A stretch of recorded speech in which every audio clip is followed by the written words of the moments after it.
Lee, we have Jim Garlow, and we have Father Frank Pavone. Someplace they were in the audience, so I appreciate you. I appreciate you being here.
Well, good evening, friends. Father Frank Pavone here, National Director of Priests for Life. It has certainly been an eventful weekend, to say the least, and we'll reflect on a little bit of that.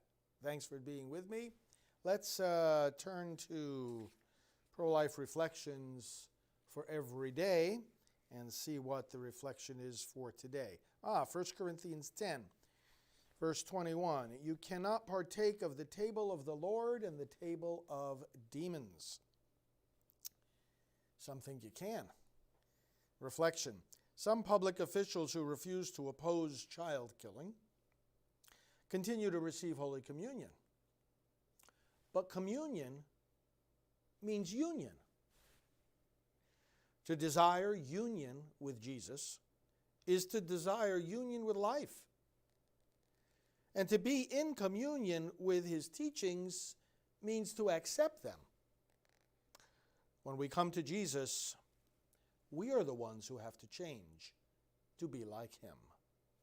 Let us pray. Lord, give us the strength to be in union with you, and therefore to reject evil practices. Amen.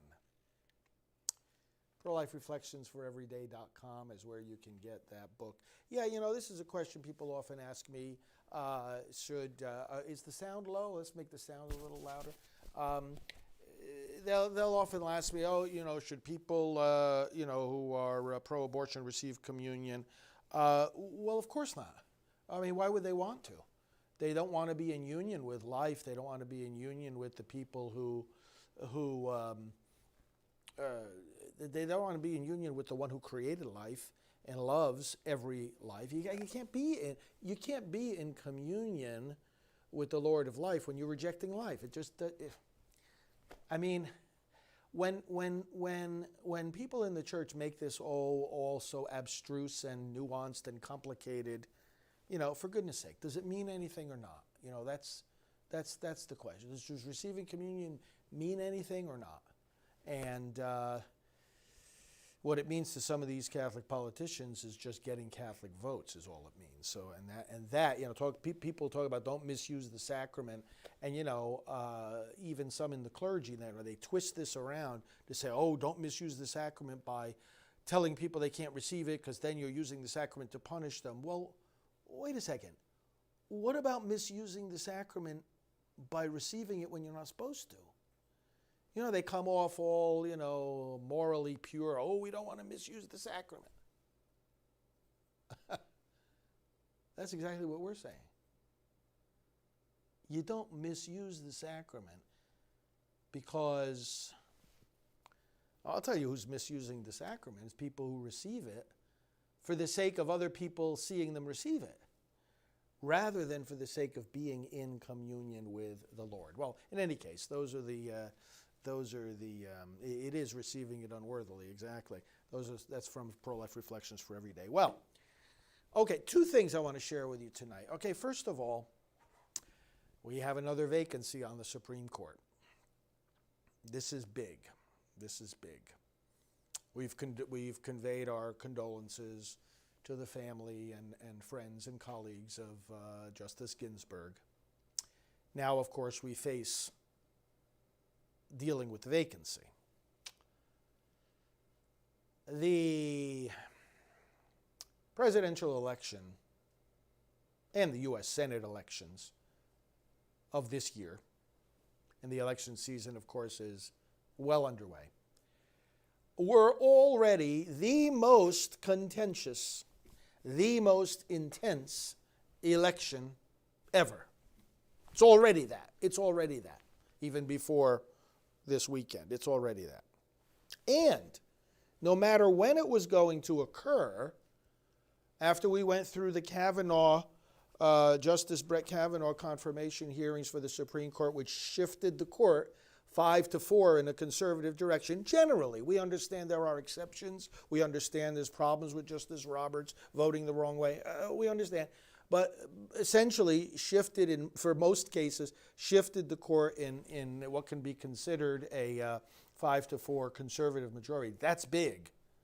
But it was always understood that the next one, if it were going to be a liberal justice who went off the court for whatever reason, and we've known, of course, all along that the two oldest members of the court were Ginsburg, 87, and Breyer, 82, that it was likely, nobody knows the future, but it was likely that the next vacancy would be from the left side of the court.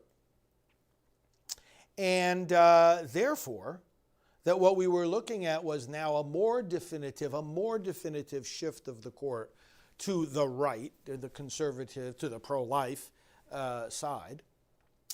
And so that therefore this battle would be even more intense. It was always understood that this would be the most intense Supreme Court nomination battle that we ever saw. Certainly the last one was. And now, my friends,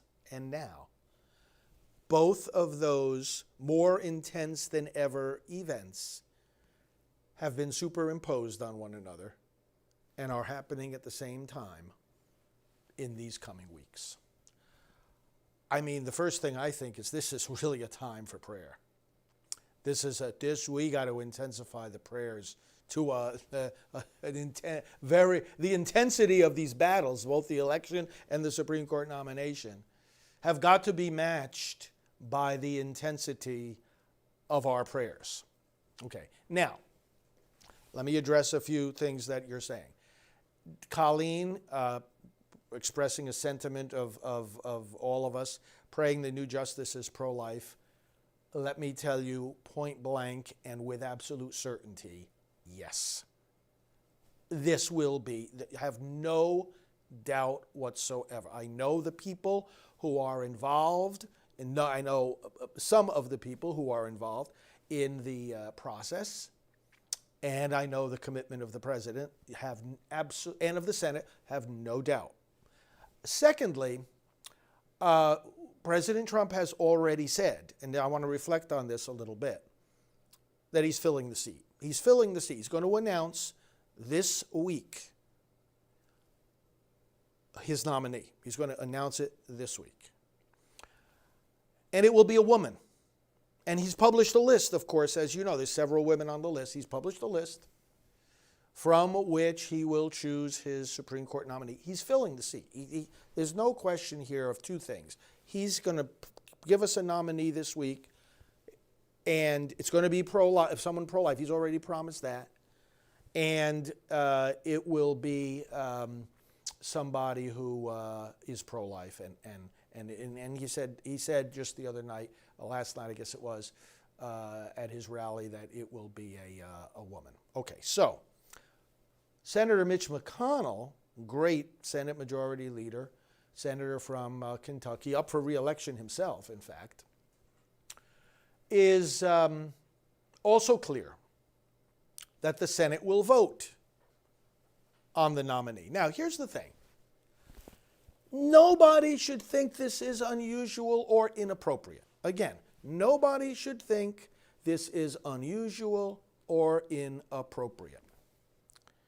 Because the situation of filling, the process of filling a vacancy on the Supreme Court is defined by the Constitution. let me just do a little aside. Kinger Mike, how do you have tax exempt status when you preach politics? Because it doesn't prohibit it. It doesn't prohibit it. Preach it. If what you hear me doing now, you say is preaching about, it's not prohibited. I've written a book covering a lot of this stuff. It's called Abolishing Abortion, and I invite you to get it at abolishingabortion.com, even though the title is Abolishing Abortion. It deals quite substantially with the question of the church, politics, tax exemption, what's allowed, what's not allowed. There's a lot of misunderstanding about that, and I'm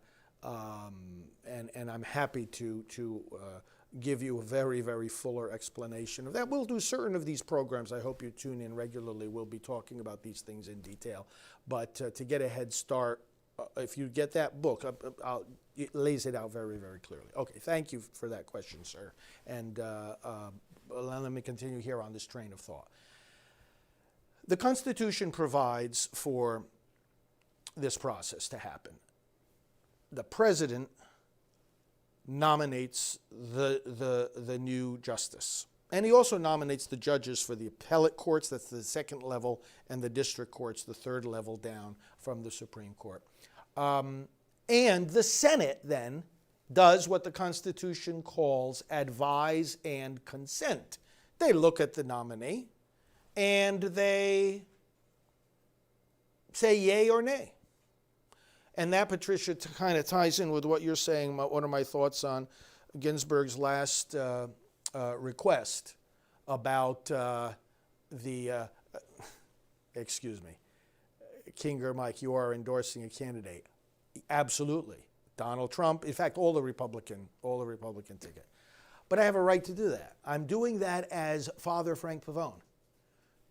Absolutely am doing that, and that's perfect. That has nothing to do with tax exemption. Tax exemption is, I don't have tax exemption personally. It's an organization.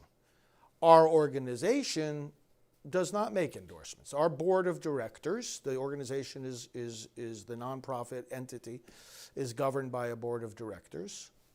Our board of directors has never had a vote, called for a vote, even considered a vote on an endorsement. Now, if you take a political action committee, like National Right to Life has a political action committee, Susan B. Anthony list, they're structured differently. That's a PAC, that's a political action committee. Their board does meet and have votes to endorse specific candidates, and then they publish their list of endorsed candidates. That's an action of the corporation. We've never done that because we're structured differently, and that's not, but doesn't belong to the nature of our organization. It's as simple as that. When you're watching this program, you know that I'm the director of Priests for Life, but that's for identification purposes only. This is my program, and this is my endorsement. And you know what? It's not even a question of endorsement. It's a question of common sense. Come on. Look, Biden has no record. The president has done things absolutely blowing him out of the water in terms of accomplishments. You want the greatest economy we've ever had? The lowest unemployment we've ever had? You want the highest median income we've ever had? You want the world's top terrorists taken off the scene and the caliphate destroyed? You want a peace between Israel and the Arab nations? You name it. Tell us what you want. And so, it's, to me, it's not even a political thing. It's just like, you want a socialist country, or do you want the United States of America as it was founded? So let's go back to the point about the confirmation. So what I'm saying is, okay, Patricia was asking about Ginsburg's wish. That was no surprise when I saw that. Of course she doesn't want Trump to name her successor. First of all, how did she think? How did she think she knew whether Trump would get a second term? This is only the end of his first term. It's not the end of his second term. So it's silly to assume, I want my replacement named by the next president. What next president? The next president that's going to be inaugurated in January of 2021, or the next different president? Right? I mean, most of us believe that President Trump is going to win a second term. What do you want? How do you interpret a wish like that we're going to wait 5 years? I mean, that's one thing about the wish. Secondly, I mean, this is, it has no constitutional weight. I mean, sure, people can respect, if they choose, the expression of that wish, but again, we knew she thought that way already. And secondly, that has no constitutional weight. This has to be done constitutionally. And the president has a duty, because, when you have a 4-4 court now, there are 8 sitting justices on the Supreme Court as we speak at this moment, right? So if a case has to be decided, what's going to happen if it's 4-4? You have a deadlock, and of course, in that case, it reverts to whatever the lower decision was, but that's not necessarily good for the country. Colin is saying you can't bend the Constitution for anyone's dying wish, and yeah, that's true. I agree with that. Okay, so now the Constitution tells us how this works. Let's look historically. Has this happened before, that there has been a vacancy on the Supreme Court in a presidential election year? 29 times it's happened in our American history. 29 times it has happened. And a lot of our most well-known presidents have faced this situation. Washington, Jefferson, Lincoln, they've all faced this situation. In fact, 22 presidents have faced this situation where it was an election, it was a presidential election year, and a vacancy opened up on the Supreme Court. And so the question arose, do I name a nominee like the Constitution says I need to? And you know what? In every one of those cases, that's exactly what the president did. So now we're talking, first I'm talking constitutionally, now we're talking historically. Every one of those cases, the sitting president, named a replacement for the justice who had either retired or died. Okay. President Tyler, by the way, named one on the last day of his term, And the scenarios have all unfolded, whereby you had Senate confirmation. Once the president nominates, that's part one of the process, right? Part two of the process is that the Senate has to confirm. Well, let's put it this way. They have to advise and consent. Their advice and consent might be no, or it might be yes. Or it might be we don't want to vote. That's up to the Senate. Now, Senator McConnell said already we're going to vote. But you see, the point is that that's the decision of the Senate. Either we're going to advise or consent by saying it's not time for a vote, or we're going to advise and consent by saying yes to the nominee, or we're going to advise and consent by saying no to the nominee. Okay, so the scenarios have all unfolded where, let's say, for example, now they go ahead and act swiftly and confirm this nominee before Election Day. That is one scenario. Scenario number two is the election happens, and then they vote during the period between Election Day and inauguration, or rather, January, where a new Congress begins at the beginning of January. President is inaugurated later that month. All these different scenarios have happened where the vote took place in that interim period, lame duck session, and even if the party or the president lost the election, they're still in power in the month of December, and so these things can still happen. It can still happen. The president is still the president. The Senate still has its authority, and so anybody trying to say, "Oh, this shouldn't happen," or it goes against precedent, or it's somehow inappropriate, you have absolutely no basis for saying that. Now, some people will bring up, well, in 2016, there was a presidential election. That was the last presidential election, right? And Justice Scalia died. And the Republican Senate did not have a vote on Merrick Garland, whom President Obama nominated. So President Obama, like the other 21 presidents that faced this situation of a vacancy in a presidential election year did what they all did. They put forward a nominee. But then the Senate chose not to give that nominee a vote. Now, that's their prerogative. But that was a different situation than this one in at least two ways. In number one, you had a divided government. In other words, the president was Democrat and the Senate was Republican. So usually, I mean, if the president and the Senate are of the same party and the vacancy occurs and the nomination is made, they're gonna vote on the nominee. But if the Senate is of a different party, well, then they're in a different position. They could say, all right, we're going to advise and consent, and our consent is no, we're not going to do this. Or the other difference is that President Obama was a lame duck president. In other words, he was at the end of not his first term like President Trump is. He was at the end of his second term. He wasn't going to be, the Constitution prohibits a president from serving 3 terms, even if the third term is disconnected from the first 2, is not consecutive. A president cannot serve more than 8 years he cannot serve, a second term. Cannot be elected 3 times. And so this is a situation where it's different.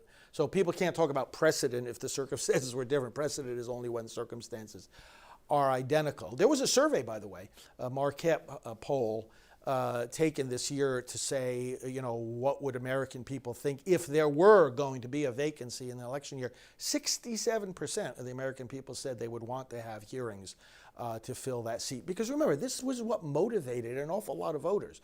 The voters spoke. They they increased the Republican majority in the Senate in this last midterm election, and they elected a Republican president, obviously, to the chagrin of many of our fellow citizens.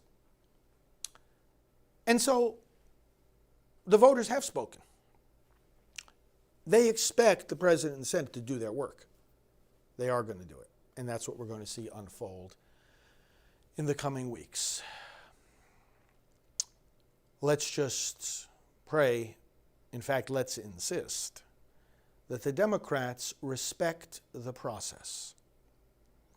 They threw due process out the window with Brett Kavanaugh. And they threw basic respect out the window with Brett Kavanaugh.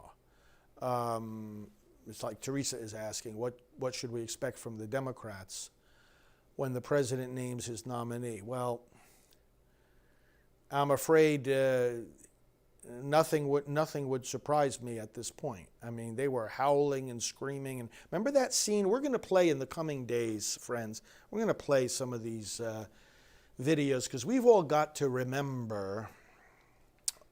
We've got to remember pretty immediately, because voting has already started in some states. We've got to remember the way the Democrats conducted themselves at the time of the Brett Kavanaugh hearings, in a way that Senator Lindsey Graham, who was then a member of the Senate Judiciary Committee, which is the committee that considers these nominees and is now the chairman of that committee. What a great, remember that speech that he gave that day to those Democrats? He was just lambasting them, and he said, this is the biggest sham I have seen in my political career. Well, it's the biggest sham I ever saw in my life as an American citizen.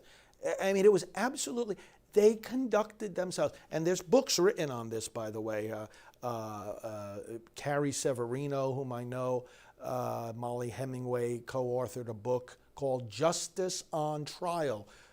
Look it up. Justice on Trial, a great history, inside scoop, if you will, of the Brett Kavanaugh confirmation process. I know a lot of the people that were involved in that process on the day-to-day basis, including Carrie. The Judicial Crisis Network is great. That is a really key and important organization in this whole process, as is the Federalist Society and Leonard Leo, whom I've known too over the years. I was there at the swearing in of Brett Kavanaugh. Once that whole process ran its course, rough and tumble as it was, I got the invitation from the White House to be there, Alveda King and I, on behalf of Priests for Life, to see him sworn in. And what a night that was! Oh my goodness, there was such a sense of relief, and really it was a moment of healing in many ways. And the president was there, and Brett Kavanaugh's whole family, his daughters, and the president told them how sorry he was for the way that they had been treated by the Senate Democrats. And it was the Democrats. There was a complete partisan divide. It was the Democrats that made just fools of themselves. They really did. And they threw due process out the window. And even today, you know, people on the radical left, you know, what do you mean you don't believe the woman? Well, we have nothing against believing people, but we do have something against trashing somebody's reputation without evidence. We do have something against reversing the presumption of innocence. We don't work in this society on a presumption of guilt simply because somebody says so. What if somebody says something that you did? I know you stole $50. Okay, prove to me that you didn't. You can't prove that you didn't. You have to prove, somebody has to, if they're accusing you that you did, they have to prove that you did. You can't prove a negative. Hey, I didn't eat any peaches today.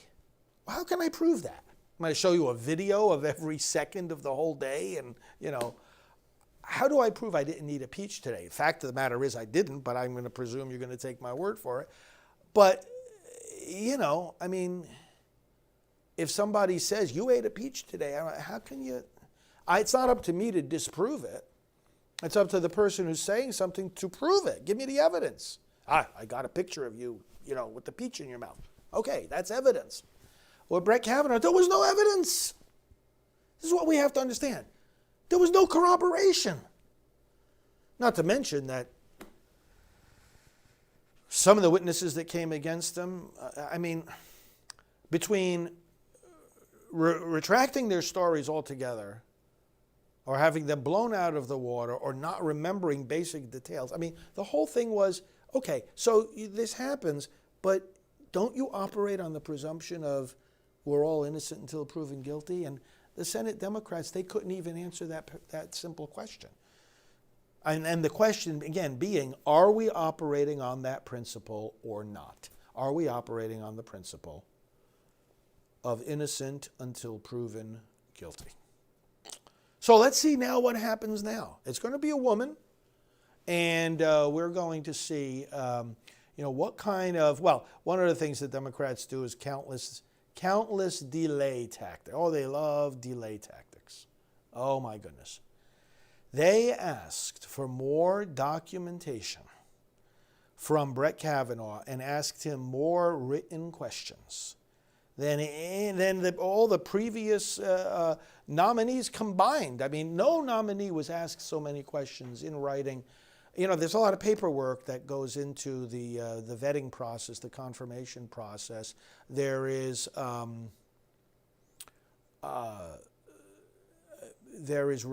are document requests that the committee makes, and that just went through the roof in terms of the millions of pages. It was just nothing like it ever before. Totally unprecedented. Now let's see this time if they can manage to request even more documents of whoever the nominee will be. We're not going to make any predictions and in terms of who the nominee will be. All I can tell you is it's going to be somebody that the president, as he said, would choose from his list that he has already published. By the way, Joe Biden, where's the list? Paul Leary. Paul, do you know where the list is? Where's Biden's list of his the people he would choose for the Supreme Court? And if he doesn't have one, why not? Why not? At a certain point, he said, oh, yeah, I'll provide one, and then he changed his mind. Why won't he provide a list?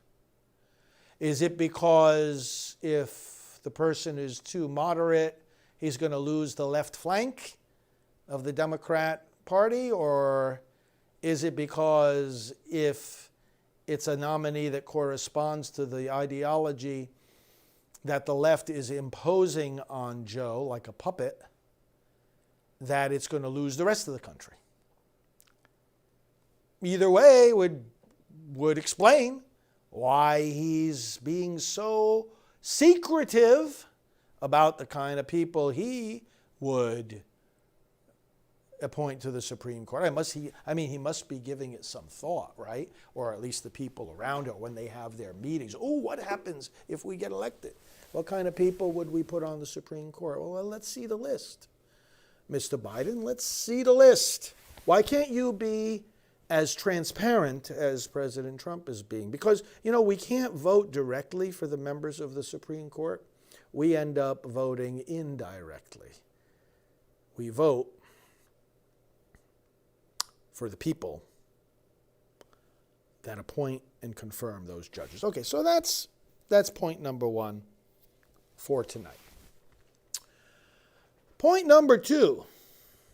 I was doing an interview this afternoon and was asked a very interesting question, and I wanted to share with you the answer that I gave to that other audience earlier. By the way, a good question, Phil Brady, thank you for that question. Can a Catholic vote for a Democratic candidate?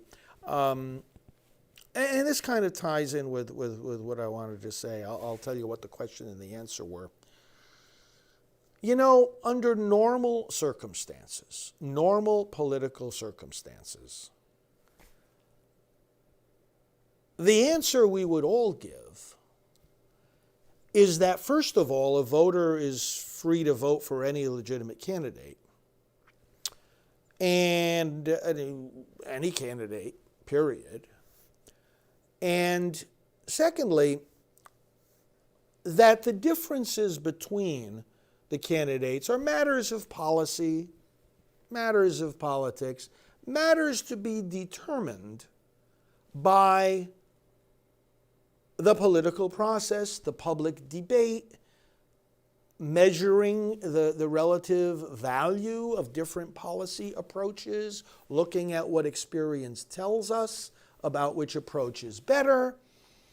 And, those are not decisions usually that rise or fall on whether you are Catholic or not. So basically, what we would be saying is that any legitimate choices that you have between different policies, a Catholic could vote for. Now, let's take it a step further. Any legitimate choices that you have. So what if a candidate or a party arose that said, we want to reinstitute slavery? Or what if a candidate or party arose in America, I know this sounds silly, but for the sake of argument, to clarify the point, let's suspend our disbelief for a moment and say that a party comes along and says, we're going to reinstitute concentration camps. We're going to reinstitute death camps. And we're going to put them right here in the United States. In fact, here's the list of cities that we're proposing. Is that a legitimate choice? I mean, by default, we say people have the freedom to vote for whom they judge is best. But there are certain positions that parties will take, certain positions that candidates will take that are completely unacceptable. And so, like Walter is saying, we do have death camps already in America. They're the abortion clinics. Because it's the same evil, the deliberate taking of innocent human life. You can put all the other historical and political differences aside. It's still the deliberate taking of an innocent human life. And all lives matter, and every life is sacred, and you can't kill babies. Okay, so if you think about that just as a choice, you have to say, well, if that choice were put before you, not only can no Catholic vote for that, No decent human being can vote for that. And see, that's the point I always come back to. There's so much talking about, well, what can a Catholic do? I mean, it's a good question. But I mean, within the church, you know, we put forth these statements, and oh, well, what a Catholic can do this and a Catholic can do that. Well, yeah, okay, it's a legitimate consideration, but a lot of what a Catholic can do or not do really resolves into a question of what a human being can do or not do, what a decent person can or can't do, what a public servant can't or can't do without violating the very meaning of public service, right? I mean, faith builds on reason. And friends, that's a theme we're going to return to frequently over these next few weeks of the election season. Faith builds on reason. You can't use faith in any way to justify something that is so contrary to reason and human decency that it's rejected on its own merits. And that is the case with the killing, government-authorized killing of an innocent person. Can never be accepted. So, bringing it full swing around to the way you formulated the question, can a Catholic vote for a Democrat? Well, a Catholic cannot vote, neither can any human being vote for the deliberate killing of other human beings, innocent people. Now, the final piece of the puzzle, we add to the mix that the Democrat Party has completely committed itself to supporting the deliberate killing of innocent people, the deliberate killing of babies. It has completely committed itself to that. So how in the world could one support them under these circumstances, the current circumstances? Now, if they utterly reject that philosophy tomorrow, which they could if they want, but they obviously don't want to, then it changes the dynamics. We don't have a normal choice going on here. And you see, that's why it's a fallacy. You'll see a lot of nonsense being talked about now because of various things that have happened. You'll see a lot of nonsense coming out from various bishops. They'll even say to me, oh, Father Frank, you can't talk the way you're talking. You can't say the way, yeah, well, you know, fine, say what you want. But the fact of the matter is that's a presumption that we're in a normal political choice. That, in other words, okay, these parties have different policy positions. It's not the role of the church to get into the details of legislative policies, and although the bishops do pretty well themselves at doing that when they want to make comments on very specific actions of politicians. But it's not built-in the role of your. It's not a built-in role of the church to do that. So, but we're not in that normal circumstance. We're just not. We're not in the normal circumstance. This is not a normal political choice. Because these are not two parties that are working towards the very same principles and goals. They aren't. They're working towards different goals.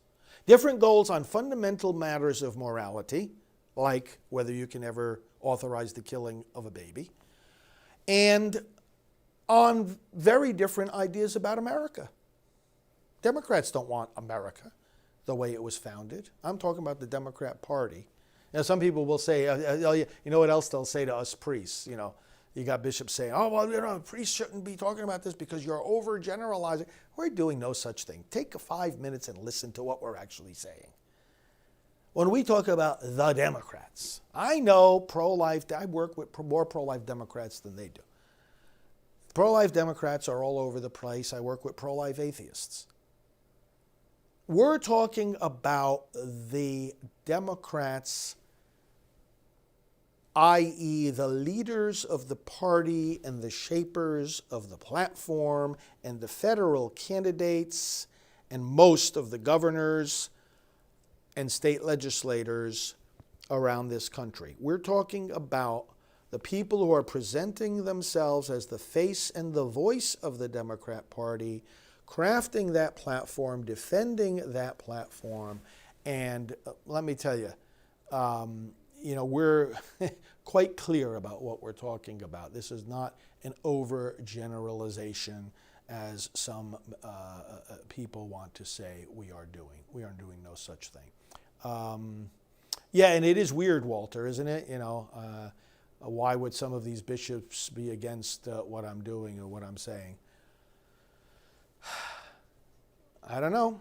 I really don't know. I mean, if I were saying something contrary to Catholic faith, oh, by all means, correct me, But never has any of them said anything like that. Saying nothing about against Catholic faith. I honestly, it's like someone else is saying here, Greg, that some of these men have been appalling, twisting themselves into pretzels to justify their support of Biden. That's right. And here's where what we have to do is we have to demystify the arguments here. Because the fact that the person that is talking is dressed like this does not in any way absolve them of the need to back up what they're saying. You follow me? I don't care if it's a bishop, a cardinal, or the pope. You say something like, "Oh well, I think that it's better to vote for Biden than Trump." I put absolutely zero weight on a statement like that, based on how a person is dressed. I don't care if they're wearing a collar. I don't care if they're wearing the red cardinal's robe or the white papal robe. You're going to make an assertion like that, you better say something to back it up. I hear nothing of that from these men. Oh, well, in conscience we can do this. What in the world does that mean? I mean, I know what conscience is, but what does it mean in the context of what you're saying? Give me a reason. Conscience, by the way, friends, is our mind. It's our mind. Making the next to the last decision about whether we should do something. The last decision about whether we should do something is actually the decision to do it. The next to the last is this right for me to do it? And that's the judgment of conscience. But conscience is not some special oracle inside of us separate from our mind. It is our mind, which is supposed to know the difference between right and wrong, and then make that judgment in the particular circumstance in which you find yourself about to make a decision whether to do something or not to do it. That's conscience. It's not. We have to demystify it. It's not some kind of inner oracle, a special pipeline to God, a small voice inside. Come on, it's your mind. It's your mind. That's conscience. And so sometimes some of these spiritual leaders, oh well, in conscience we can do this and that. What are you talking about? Give me the reasons why Biden would be better than Trump. And by the way, any supporters of Biden, there might be still a few out there watching this, would you please come up with some reasons that you're going to give people for voting for him that do not involve the word Trump? Because, all the Democrats can do is lie about the president, complain about the president, call the president names. But that's hardly an argument for your candidate. Sure, you want to lie about the president. You want to say, oh, the president. And people say, oh, the president. Oh, the president has killed hundreds of thousands of people in the COVID. I answered somebody on the social media earlier today. I said, oh yeah, you say that the president has killed X thousands of numbers of people. What in the world are you talking about? Show me the document he signed to execute them. I mean, this is ridiculous. I mean, the way they're saying things is such slander and absurdity. But if that's the only way if that's the only justification they have for their candidate, wow, they're in pretty sad shape. And that goes to the other question and answer I wanted to tell you about from my interview earlier today. The question was, what is your favorite promise kept of the president? He's made many promises. He's kept his promises. In fact, he's kept more promises than he made. Like, for example, he mentions about the Space Force. You know, we got a sixth branch of the U.S. Armed Forces, of the Space Force. First new branch since the Air Force 75 years ago. And he didn't even talk about that during the campaign. He realized while he was president that that was something we needed to be safe going far into the future. And so the favorite promise kept that I mentioned in the interview earlier today was simply this. When he says, "I'm restoring power to you, the American people." Now, what does that mean? I'm restoring power to you, the American people. This is a president who understands the limits of government authority. And we understand those limits if we understand our founding documents. The Declaration of Independence, Constitution. But it's laid out in the Declaration that our rights are given to us by God and that governments are instituted to secure those rights. That's it right there. Those are the limits of your authority. You cannot have a veto power over human rights. You cannot have a veto power over human rights. You cannot say, oh, well, the court decided that the baby in the womb is not a baby. You can't decide something like that. You can't say any human being is not a human being. You can't do that. So restoring power to the American people means, first of all, making sure that government is not overstepping its bounds. What he has done for the unborn, speaking up for their humanity, calling for their protection, removing money from the killing industry, that's restoring power to the smallest of people. But then this is a promise. You know what I like about this promise is that it overarches all the other ones. Because we're going to give power back to you, the American people, means, first of all, you know, we're going to make sure that you have the freedom to live as an American citizen according to your beliefs. You don't have power if you can't live out your beliefs in the public square. Bring those beliefs into the voting booth. Bring those beliefs, for us priests, into the pulpit. You don't have power as the American people if you can't live according to your beliefs. So that's why he's been such a strong champion of religious freedom, taking away restrictions that the government had previously placed on the church. And a lot of them are hidden in a lot of technical requirements, like if you, let's say a faith-based organization enters into a contract with the government on a particular project under the Obama administration, oh my goodness, the hoops that you had to go through if you were a faith-based organization. You were treated differently from everybody else, and you had to bend over backwards and you had to jump through more hoops, and it was harder, and sometimes you were made to feel like you had to violate the tenets of your faith. President Trump has been changing all of that. And a lot of this is very technical stuff, and it's handled by different agencies and whatnot. And you'd have to go through a very lengthy explanation of it. But I can tell you, I'm in meetings very frequently with representatives from the administration telling me, as a head of a faith-based organization, that, hey, life is getting easier. You know, we want to accommodate your beliefs. So restoring power to the American people in that particular way. Restoring power to the American people by a stronger economy.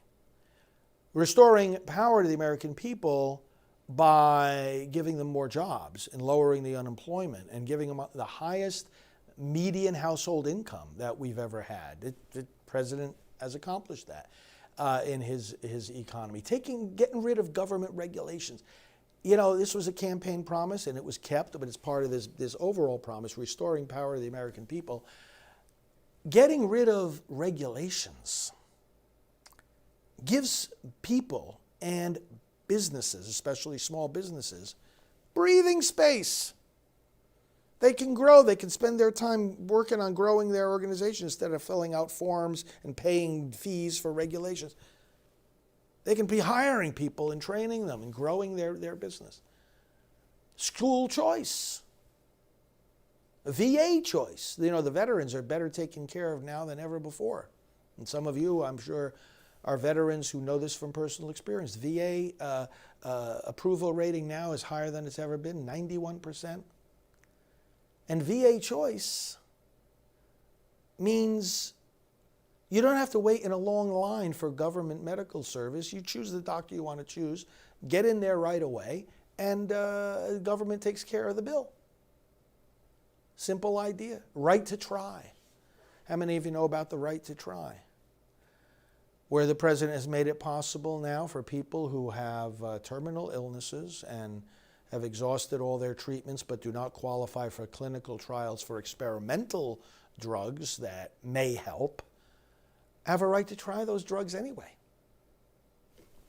It helps some of them. Saving lives, saving lives. Restoring power to you, the American people. What the president is very fond of saying at his rallies, it is faith and family, not government and bureaucracy, that are the American way. You see, when families flourish, when businesses can grow, when people have more choices and more options, when the economy is stronger, people are more free. When religious belief is protected and people feel they can speak their mind and live out their faith, people are more free. And you see, that's the revolution that the doctrine, Make America Great Again, because it's not just a slogan, it's a doctrine. I'm talking about political, public policy doctrine, is very deep and very significant. And what it means is that we're no longer going down a road which we've been going down a long time, even under Republican presidents, where we're losing our freedoms because the government is deciding more and more things, and we're more and more disconnected from the politicians. The politicians are not some kind of elite ruling class. This is something the president also frequently says. He says, you are the elite. In fact, he doesn't even talk about him winning the election. He's talking about us winning the election. Us winning the election. And by the way, we're going to talk in one of the coming evenings about, this is one of the questions that's been raised, the agenda for the second term. President Trump actually has an agenda document for the second term and what he's got planned. I mean, it's going to be more of all this great stuff that we've already seen him do with the economic growth and the religious freedom and more defunding of Planned Parenthood, but we'll get into that in detail. That deserves a whole program of its own, but a very good question. But the point is that all of these things are going to continue. And the doctrine, the Make America Great Again doctrine, is you make America great by giving the people more freedom, more resources, more choice, the school choice. Parents, as the president said, should not feel constrained and forced to send their children to a failing government school. They want to send their children instead to a religious school, a private school, whatever kind of school they want. They know their children best, and as the church always teaches, it's the parents that have the primary responsibility of educating their children. So give them the choice. Support that choice. Democrats say just the opposite. No, money should be, diverted from the public school system. And a lot of respect they have for our restoring power to the American people. You see what I'm saying? It's a whole pattern. It's a whole doctrine. And not only that, but that having power for the American people means that we are a nation. We are a nation. And what do I mean by that? We're not citizens of the world. Globalism. This idea really is garbage. It denies the importance of national entities, national identity. One world government, No. We're Americans. We have pride in our country, pride in our history, pride in our symbols, pride in the principles on which we were founded. We're Americans. We're going to stay Americans. We have a country. The president wants us to be a country. There have been so many forces at work in the world to move towards this globalism that disintegrates and dilutes national boundaries and national identities, brings everybody under one big authority, that's really dangerous. That means less freedom. And it's just not right. But like the president says, you got to have a national identity. That's why he just is instituting this patriotic education initiative, the 1776 Commission, to help our students learn authentic American history. It's great. He says you have to have a nation, you have to have a national identity, which we do have. You have to learn it. We have to teach our children. And you have to have borders. You have to have borders. You have to have borders. Globalism is garbage. It's dangerous. It's not the way to go. We are nations. The challenge is not to, the goal is not to obliterate national boundaries. That's not the solution to world peace. The solution to world peace is not to obliterate the identity of the people who might be fighting, but we want them to cooperate. Yeah, we want you to cooperate, but not by rejecting your identity.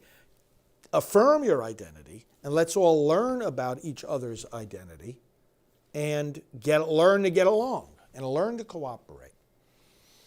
Okay, well, enough for tonight. Well, this hour goes by real fast. I can't believe it's already an hour. I thought maybe I'd talk to you tonight just for a half hour, but I know a lot of great questions that you're asking. A lot of these things we'll delve into more in the subsequent evenings. We got a couple of rallies coming up. We got another rally tomorrow, and then Tuesday, and then Thursday. And I told you we were going to discuss, I have to figure out a different night to do it, because Austin Roos's book, okay, those of you that are getting the books that I'm recommending, Austin Roos, R-U-S-E, wrote a book called The Catholic Case for Trump. We're going to discuss that together, hopefully sometime next week, but I was going to do it a Thursday night. But guess where I'm going to be Thursday night? I'm going to be with the president. It's going to be 2 hours north of here in Jacksonville for a rally. I'm not speaking to the crowd at the rally, but I'll be speaking as a commentator on when you watch the rally here on this channel where you're watching now. When we broadcast all these rallies, we take the feed from Right Side Broadcasting Network. Well, Right Side asked me to be with them so that I could give commentary like you see Liz Willis and there are other commentators there. Well, I'm going to be with Liz and giving extended commentary on the rally this Thursday night here in Jacksonville, Florida. So that's going to be fun. Susie, thank you so much. First time I've listened to you has been the best. Thank you. I hope you listen often again. We'll welcome you back every time. And thank you, everybody, for all the nice comments that you're making, the encouraging comments. So this week we have 3 rallies. Now, I want to do these, our conversations every night as well. So I think what we're going to have to do at various times, because the president's rallies are only going to be increasing between now and Election Day. So usually they're in the early evening, but it depends where he is. But like if the rally is at 7 and he talks like from 7 to 9 or 7 to, well, usually he talks about 90 minutes. So let's say he talks from 7 to 8:30, then I'll come on at 9, and then we'll talk a little bit about the rally and any other developments. So we'll see how that works out. But stay tuned, we'll let you know. We'll be back to you early in the morning and we'll talk more about the schedule. God bless you, friends. So now may the Lord send you his peace, his spirit, answer your prayers, give you his protection, make you strong advocates for life. And may he bless you, the Father, the Son, and the Holy Spirit. Amen. Have a good night. Talk to you tomorrow. I think we have Richard Lee, we have Jim Garlow, and we have Fr Frank Pavone. Someplace they were in the audience, so I appreciate you. I appreciate you.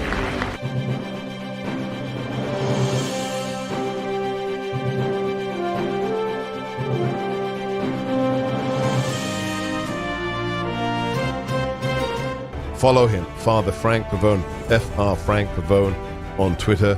He is the National Director of Priests for Life. Please go to priestsforlife.org.